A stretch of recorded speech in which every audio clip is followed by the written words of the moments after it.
180 comuni, 30 scuole, oltre 3.000 questionari sono i numeri delle indagini. Mostra la lingua condotta da IRES e Arlef sull'utilizzo del friulano e delle altre lingue parlate nel territorio. 180 comuni, 30 plessi scolastici, oltre 3.000 questionari sono i numeri dell'indagine IRES Arlef Mostra la lingua sull'utilizzo della lingua friulana, che partirà domani in tutto il Friuli Venezia Giulia nel vicino Veneto.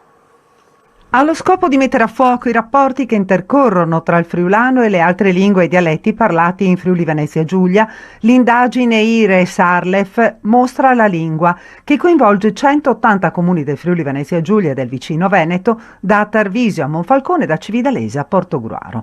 Saranno distribuiti 3.000 questionari di indagine, in modo particolare negli istituti comprensivi che comprendono primari e secondari di primo grado. Coinvolge un campione controllato di persone con specifiche caratteristiche demografiche.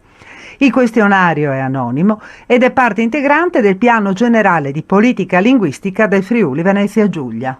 Indaghiamo presso tutti i comuni che si sono dichiarati friulani, quindi da questo punto friulanofoni. Da questo punto di vista sarà un'indagine piuttosto corposa, oltre 3.000 questionari, forse ne raccoglieremo anche di più. Abbiamo privilegiato la scelta di ricorrere agli istituti scolastici come strumento principale di raccolta, perché è quello che ci consente dal punto di vista scientifico di avere il campionamento più trasparente. Non facciamo questa ricerca per avere dei dati puramente scientifici, lo facciamo come una base per poter costruire le politiche linguistiche.